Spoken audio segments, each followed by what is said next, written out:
Hello friends, English অনুশীলনে তোমাকে স্বাগত। আমি অর্ণব।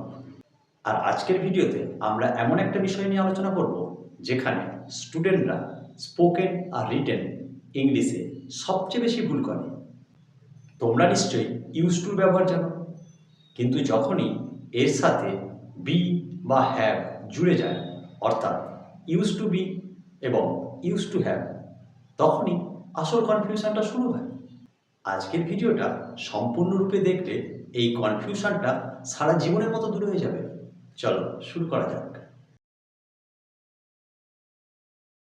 মূল টপিকে যাওয়ার আগে প্রথমে একটু ইউজ টুটা ঝালিয়ে নেওয়া যাক।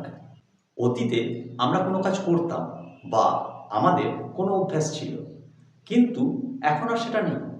এটা বোঝাতে ইউজ টু ব্যবহার করা হয়। যেমন I use to play cricket, মানে আমি ক্রিকেট খেলতাম। মনে রাখবে, ইউজ টুর পর সবসময় ভার্বের ফার্স্ট ফর্ম অর্থাৎ বেস ফর্ম বসে।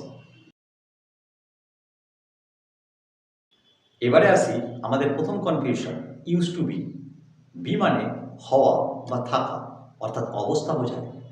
অতীতে কেউ কিছু ছিল বা কোনো কিছুর অবস্থা কেমন ছিল যেটা বর্তমানে আর নেই, সেটা বোঝাতে ইউজ টু ব্যবহার করা হয়। এর গঠনটা খুব সোজা। প্রথমে সাবজেক্ট, তারপর ইউজ টু বি, তারপর নাউন বা অ্যাডজেক্টিভ। চলো উদাহরণ দিয়ে বিষয়টা বুঝি। মনে করো একজন ব্যক্তি ডাক্তার ছিলেন, এখন তিনি রিটায়ার করেছেন। তুমি বলবে he use to be a doctor, তিনি একজন ডাক্তার ছিলেন। আবার ধরো একটা জায়গা আগে অনেক শান্ত ছিল, এখন অনেক বাড়িঘর হয়েছে, কোলাহল বেড়েছে।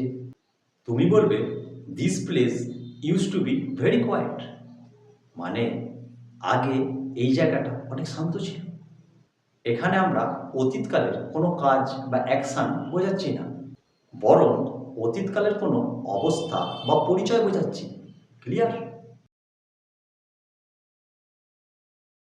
এরপরে আসি ইউজ টু হ্যাভ। হ্যাভ মানে হলো কাছে থাকা বা অধিকার, অর্থাৎ মালিকানা। অতীতে তোমার কাছে কিছু ছিল কিন্তু এখন আর নেই, এটা বোঝাতে ইউজ টু হ্যাভ বসে। এর গঠন প্রথমে সাবজেক্ট বসে, তারপর ইউজ টু হ্যাভ, তারপর নাউন। মনে করো ছোটবেলায় তোমার একটা লাল সাইকেল ছিল কিন্তু এখন আর নেই। তুমি বলবে I use to have a red bicycle. চলো আর একটা উদাহরণ দিই। মনে করো তোমার এক বান্ধবীর আগে লম্বা চুল ছিল, কিন্তু সে এখন চুল কেটে ছোট করে ফেলেছে।